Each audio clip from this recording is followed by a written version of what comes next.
box stores. 4 walls surrounding tens of thousands of square feet of the things we love to buy. However, recent court decisions in Michigan have pitted these retailers against local governments in a legal battle over taxes. The communities feel betrayed as the big box retailers take what is legally theirs. Welcome to Boxed In.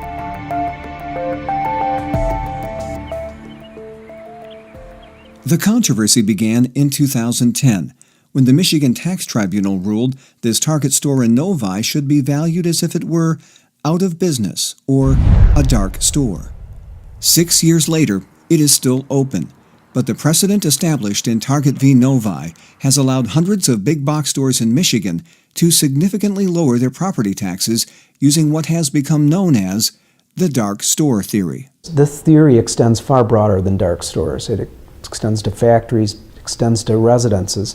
It's a theory that you can only value property for property tax purposes by reference to vacant properties. With dark stores, I think it got a lot of traction when we had a Great Recession. And all of a sudden you had vacant stores. However, the application of this theory in areas with stable economies does not make sense to many local officials. I know they just held their grand opening, their ribbon cutting. I know they just opened. I know you ran infrastructure there. I know you've got your police department already responding to the retail fraud complaints that are pouring in. I understand that there's traffic congestion. I understand that you have to deliver other government services. But you need to tax that as if it's still vacant land, because that wouldn't be fair to these poor big box corporate entities. Come on. Limata is the superintendent in Grand Blanc Township and served as the supervisor in Marquette Township when retailers began filing for lower taxes. You take a Lowe's in Marquette Township that costs $10 million with land and improvements, and the Michigan Tax Tribunal rules that it's worth $3 million, you're basically saying that it's the same value as the dirt that it was built on. That's a tough one to swallow. In the case of this Costco in Kalamazoo County, the value of dirt wasn't low enough. According to county records, Costco paid $5.5 million just for the land the store now occupies. And after it spent an additional $12 million to build a new store and parking lot, Costco appealed to the tax tribunal to have its true cash value lowered to $4 million. When the township of Oshtemo presented a legal challenge, Costco withdrew its appeal and settled for a true cash value of $8.75 million.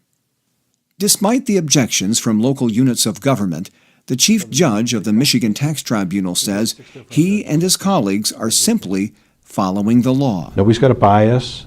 Nobody's been told what to do. There's been some discussion I've seen about that some chair told everybody they had to write a certain way. That's never been the case as long as I've been involved in the tribunal. We look at each individual case and we try and apply whatever we get out of that case to the law.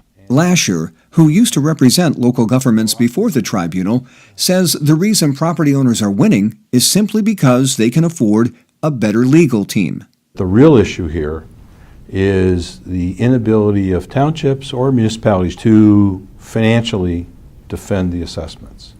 And that's the real issue. There's a real inequity in the way the financing of appeal defense really occurs. Legally lopsided or not, former Tax Tribunal Chief Judge Jack Vancouvering feels the dark store theory has pushed the current tribunal too far from traditional assessment policy. We are in the land of entire hypotheticals where vacant property from almost anywhere is now the measuring stick for value in Michigan. The hypotheticals Vancouvering is referring to are based on the premise that big box stores are built to suit and not meant to be sold or leased. Following this logic, the assessed value must be based on the assumption that the big box will be of no value to any other retailer if the owner of the store decides to sell it. But Vancouvering is quick to point out that the issue of functional obsolescence was already settled in Meyer v. Midland in 2005 when he was the chief judge at the tax tribunal. The bulk of the store, the big box, the curbing, the sidewalks, the pavement, the utility, water, sewer, all of that was completely suitable to the market and had a market value. So I look at that as an aspect of how to value any store. Julie Brixey is the treasurer for Meridian Township near East Lansing and says this Home Depot has been right at home in an old Myers Source Club store since 1997.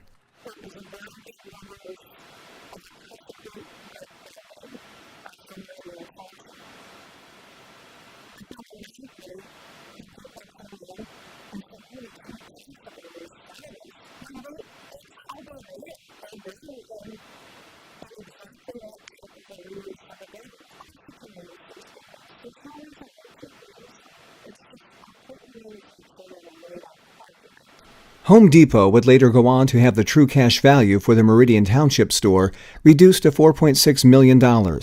They paid $6.3 million for the store in 1997. In certain circumstances, Brixey agrees with the dark store theory.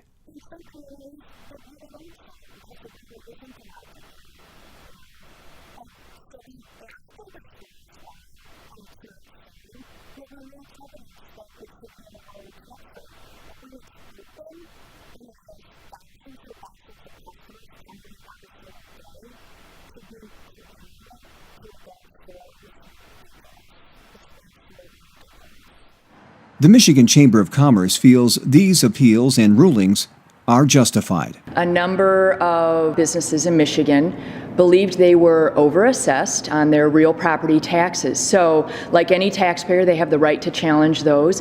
They legitimately challenge those, and the Michigan Tax Tribunal has, by and large, sided with those taxpayers and said, yes, indeed, you were overassessed. Anyone that feels they've been overassessed should challenge those. The courts may or may not side with them, but no taxpayer in Michigan, whether it's a business, a large or small, or a homeowner, or an industrial taxpayer manufacturing, should be expected to pay more than what is uniformly required in Michigan. According to a survey conducted by the Michigan Association of County Treasurers, local governments have already returned an estimated $200 million back to businesses through dark store appeals. And with Proposal A capping the annual increase in taxable value to the rate of inflation, local governments will lose hundreds of millions more in the years to come. And that is of great concern to Marquette Township Manager Randy Gerard. If this continues and we have more and more and more businesses taking advantage of this loophole, if it's not stopped, if it's not plugged, if the taxation issue isn't resolved in the state, we will, in the not too distant future, within 2 to 3 years, not be able to maintain our infrastructure. And that is not in anybody's best interest. Services have already been scaled back in Marquette County with the closing of the youth home for troubled young people. And the public library has cut back on hours and staff. I don't think that right now what people see at the library is sustainable, not with all of these challenges to its funding. And that's very sad for me, because in 24 years we did a lot. We won a national award. We were one of the best libraries in the country, and now it's just on a downward spiral. There's no way it's going to be the library in 5 years that people saw 5 years ago. While smaller communities like Marquette have been hit especially hard by dark store decisions, a spokesperson from the Michigan Retailers Association says local governments have the ability to solve the funding problem. If the property tax system is not providing the amount of revenue, local community could impose an income tax, as many local communities have. There are other ways to fund it, but I don't think you can, pin the inability of a community to provide the types of services that it wants or that it needs to provide, strictly on the backs of one part of the property tax system. But a citizens group in Marquette County feels increasing taxes on residents is simply shifting the tax burden. If these corporations aren't paying their fair share, then other people are making up the difference. The residents of the communities, the working people of the communities, are assuming a greater responsibility than they should. These are big retailers. These are multi-billion-dollar corporations when you look at their annual revenues. And they have a responsibility to be good corporate citizens. Public schools will likely not see major reductions right away due to the State School Aid Act that requires the state of Michigan to hold schools harmless if their revenues are affected by a tax judgment like the dark store rulings. However, Marquette Area Public School Superintendent Bill Saunders wonders how long the state will be able to afford these reimbursements. As I travel downstate and familiar with a lot of the larger communities, we're pretty small. We're just a little blip on the radar. And to talk the amount of money that we're talking and the devastation that has on a community our size, and now you start to blow that up, and we start to look at the suburbs around Detroit or the Grand Rapids area or the Lansing area and start to look at the larger communities, it certainly could set education back decades. In the wake of declining revenue streams from dark store decisions, over 150 businesses in Marquette and more in the city of Escanaba have signed on to what is called the Bright Stores Initiative. According to the director of the Marquette Chamber of Commerce, Jason Schneider, Bright Store owners have made a pledge not to use the dark store theory for reducing their taxes.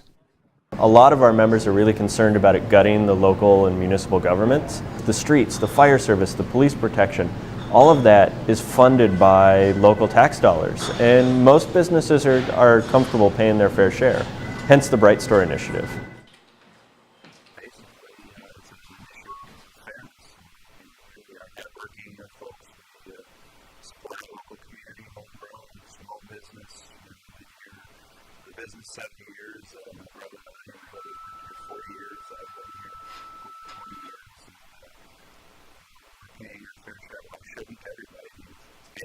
Simple as that. Seems to me it would be relatively easy to fix that. Are people going to shop our store because of it? No, probably not. I think they would, but we didn't do it because we thought that would gain an edge. People shop our store because of who we are, not necessarily. That's just a problem. Nobody's going to tell me that because I'm loyal to you guys. So It's just, it doesn't. We have plenty of businesses across the state and at the Michigan Chamber who believe, I think this is the right amount of taxes. That doesn't mean that those large retailers agree. I guess to us, that's really nice, that's great, good for them, but that is unfortunate that they, I think, are insinuating that other taxpayers who do believe they've been overassessed shouldn't challenge them. But Bright Store owners and local officials say they are not pointing fingers at the big box stores. I'm not angry at big box stores. Not at all. They are not doing anything illegal. They're playing by the rules that are set from them.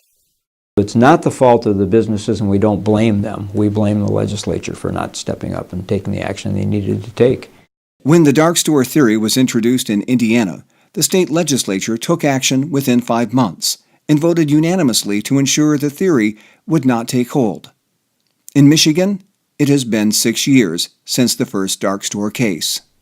State Representative John Keevala and State Senator Tom Casperson introduced legislation in 2015, and the first hearings on the dark store issue took place last December, featuring passionate testimony from Mayor Tom Lowry of Three Rivers. By state law, the commercial taxable value of a city must remain the same. So if you decrease it for one group of commercial properties, then everyone else has to pay the more.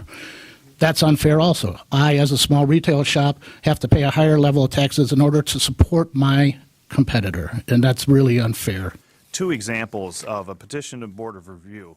Among those testifying was State Representative Dan Lowers, who spoke on behalf of his brother, who is a supervisor in Muzzy Township in St. Clair County. Lowers said all was fine until a law firm made a deal a local business could not refuse. And you'll see in both cases in 2011, the township had the property assessed at 1.2. The owner said it was worth 1.7 and signed it as such. And in 2011, they had it assessed at 1.1, and the owner said, well, it's really worth 1.5, and signed it as such. And then a firm comes along and says, hey, I can save you a lot of money if you let me keep a third of that money the first year. I'll get your taxes reduced, and you keep the benefits of that from here on out. What's the owner got to lose? He says, sure, do it. In his testimony before the Tax Policy Committee, former Michigan Tax Tribunal Chief Judge Jack Vancouvering highlighted the disparities between Michigan and neighboring states. Michigan is an outlier. There is no state that values property like we do now. We value Home Depots in the state at $22 per square foot. In their home state of Georgia, they're valued at over $100. We value Lowe's in the state now at $23 a square foot. In their home state of North Carolina, they're valued at $79 per square foot. We value Menards and Targets in this state at $24 a square foot. In Menards' home state of Wisconsin, they're valued at $61 a square foot. Documents obtained from recent sales show that Lowe's sold stores in Beaufort, Georgia and Clarksville, Tennessee for around $100 per square foot, and Lowe's bought a store in Nashville, Tennessee from a developer for $93 per square foot in 2010. In his 21-page article about the dark store theory, Alabama attorney Ken Webb points out that lawyers in Florida and Iowa had statutory language to help them defend local governments. However, he notes, Lowe's found Michigan law very welcoming to its dark store challenges. He also writes, Michigan requires nothing short of a legislative fix. One part of that legislative fix came on June 8th. After years of inaction, the Michigan House of Representatives voted 97-11 in support of a bill requiring the tax tribunal to use all available methods when determining the true cash value of property. There are 97 aye votes and 11 nay votes. A majority of the members elected and serving having voted therefore, the bill is passed. Chair recognizes. Chairman of the Tax Policy Committee, Jeff Farrington, addressed his colleagues prior to the vote. Decisions made by the Michigan Tax Tribunal have had a devastating effect on the resources of our local communities. In my time here, I haven't found any tax loopholes other than this one, let alone try to close it. That all changes today. House Bill 5578 truly addresses the closing of a dangerous loophole that, if not stopped, could affect many other properties and ruin the balance and effectiveness of our overall tax system. The bill's author, Representative David Maturin, also addressed House members before the vote. If Maturin's bill becomes law, he hopes it will restore appraisal methods used prior to the tax tribunal's adoption of the dark store theory. I think the tribunal the last 6-8 years or so has taken a different path than what they had in the past, a different path than what most states take when they're adjudicating assessment appeals. Again, I've been in the assessing business working for the Treasury Department, but I've also been a fee appraiser now for the last 30 years, and I would just like to see good, sound appraisal principles, good, sound, highest and best use analysis for both the comparables and the subject property to make sure the comparables are truly comparable. That's why we call them comps, because they're comparable. And right now, I don't think that that what is being used for comparison is actually the same type of property. Maturin says his bill will also offer specific guidance to the courts on deed restrictions. The deed restrictions are huge, and to simply say, well, the assessors didn't make a good enough case, when the cases I've looked at least they've put forth information, that says, hey, the comps the other side is using, they got all these restrictions on them, and then for the tribunal to kind of say, well, they really don't matter, or they didn't make a good enough case, so we're not going to pay any attention to those restrictions. I think is something that the tax tribunal should be doing. I mean, they're a valuation court. They're not just a normal court. They're a valuation court. And I think that, in my opinion, they've got an obligation to look at sound appraisal principles. And if they see something that should not be used as a comparable, then it shouldn't be used. Maturin is a co-chair of the House Tax Policy Committee and highlighted the issue of deed restrictions during a tax policy hearing. From this potential comparable has deed restrictions. Property will not be used for grocery store or supermarket, wholesale club, discount department store, pharmacy, any business whose principal residents are from the sale of alcoholic beverages, and then go further on to define, but not limited to, sale of dry, refrigerated, frozen groceries, meat, seafood, poultry, produce, delicatessen, bakery products, refrigerated, frozen dairy products, grocery products. Well, I'm getting to that. Well, there's a little bit left. Selling a full line of hard and soft goods, clothing, cards, gifts, electronics, garden supplies, furniture, lawnmowers, toys, health, beauty aids, hardware items, bath accessories, and auto accessories, and it's good for 25 years. As a recognized appraiser former member of the State Board of Real Estate Appraisers. Do you think that's a good comparable to use for your relatively new, unencumbered store? It's not a good comparable, no. Okay. Would it surprise you that the ultimate use for that was light manufacturing? It wouldn't surprise me. Would it surprise you that that's been accepted by the tax tribunal as a perfectly good comparable for a relatively a couple-year-old big box store? As I started my talk here, I think the current problem comes from bad comps, bad rulings, and the MTT stuck on a certain mentality. Unlike Indiana's legislation, Maturin's bill will not reverse decisions that have already been made. But Representative John Kivala still feels it is important to get the bill signed into law as soon as possible, because smaller chains like auto parts stores and restaurants are seeking similar tax reductions. You know, I remind people that this started with big box stores. And if people think it's going to end there, they're fooling themselves. However, a Michigan Court of Appeals decision in May indicates the tide may be turning. The appeals court ruled the Michigan Tax Tribunal's decision regarding the cash value of this Menards store in Escanaba was not supported by competent material and substantial evidence. The case has been remanded back to the tribunal with instructions to use the correct legal principles in determining the true cash value of the store. The appeals court ruling was cause for celebration among local leaders and Bright Store owners in Escanaba.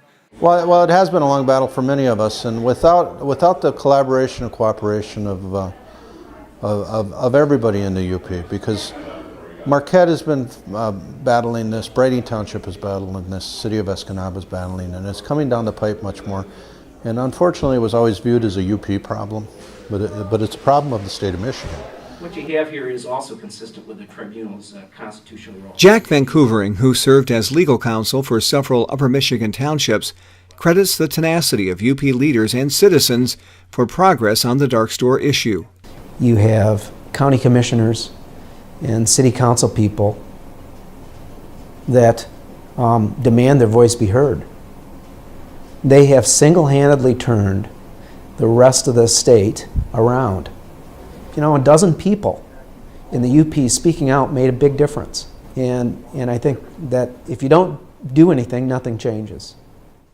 The next hurdle for all communities in the state will come when the Senate votes on its version of House Bill 5578.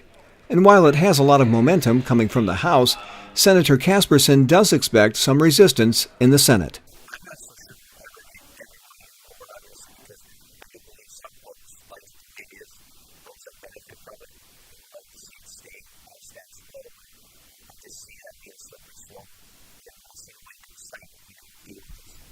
And other states like Alabama will be watching closely. Since 2013, Lowe's has filed nearly 80 appeals in 20 counties. If you would like more information about this issue, you can go to boxedin.news or contact your local township office. You can also contact the office of your state senator to let them know your thoughts on this issue.